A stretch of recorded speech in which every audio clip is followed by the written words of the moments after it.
तो ये सब विवेका मतलब नरेंद्र नाथ ही कर रहा है। तो एक दिन वो नरेंद्र नाथ को बुलाते हैं और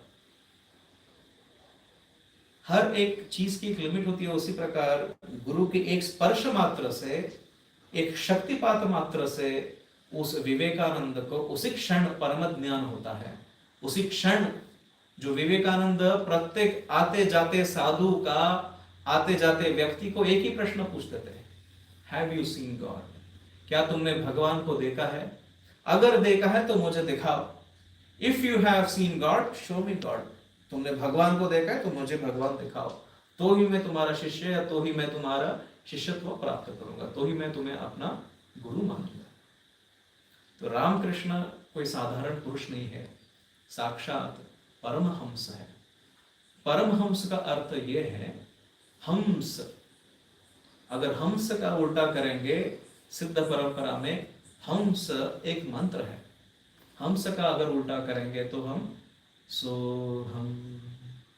इस सोहम का ज्ञान या गुप्त ज्ञान गुरु देते हैं। सोहम,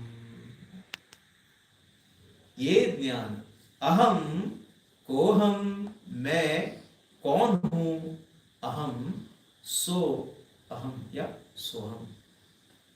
वो सोहम क्या है, उसका गुप्त ज्ञान एक सिद्ध पुरुष ही दे सकता है। वो सिद्ध पुरुष और कोई न होकर उसके ही गुरु श्री रामकृष्ण परमहंस 1,00,000 से एक पैरों के स्पर्श मात्र से विवेकानंद को विश्व रूप का, संपूर्ण विश्व रूप का दर्शन दिलाते हैं।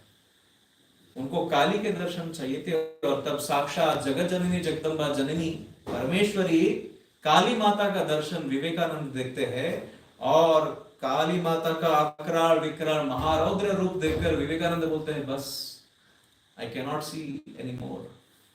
और जब उस चेतना से बाहर आता है, उस अवस्था से, उस तुर्य अवस्था से बाहर आता है, तब समझते हैं कि ये रामकृष्ण जो फटे हुए कपड़े पहन रहा है, जो एक साधारण मनुष्य दिख रहा है, वो मनुष्य नहीं है, वो पर ब्रह्म स्वरूप है, वो साक्षात ईश्वर तुल्य ईश्वर स्वरूप है।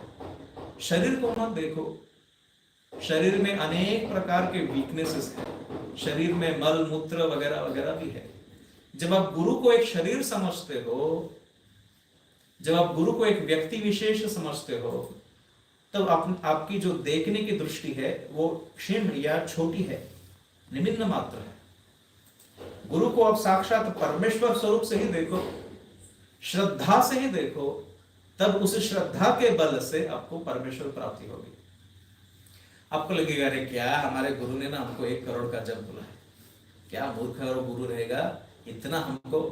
जिस क्षण आपकी श्रद्धा गुरु के ऊपर से खत्म हो गई, आपने शिष्यत्व खो दिया, अपने गुरुत्व की शक्ति खो दी, और उस दिन जब अपने गुरु खो दिए, उसी दिन हमने सनातन ईश्वर को खो दिया।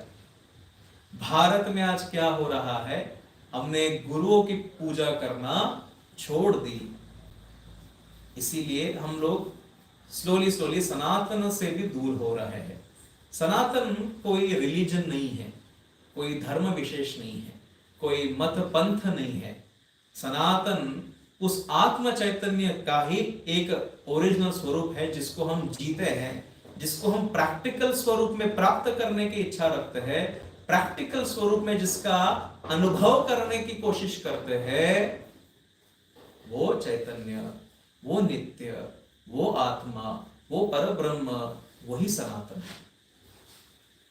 भारतीय वैदिक सनातन आर्य धर्म उस परम तत्व, उस ओंकार तत्व, उस सनातन तत्व को प्राप्त करने के लिए अनेक करोड़ मार्ग दिए हैं, अनेक संप्रदाय दिए हैं, अनेक मत पंथ विचार दिए हैं। तो जिस भी विचार परंपरा को जो आपको एक व्यक्ति सिखाते हैं, जो परंपरा या शिक्षण विद्या जो आपको देते हैं, वो विद्या के अधिकारी पुरुष गुरु है, जो तुम्हें उस परम ज्ञान, परम सनातन ज्ञान देते हैं, वो गुरु तत्व है। तो उस गुरु तत्व के आज पूर्णिमा है। ट्रांसलेट करिए।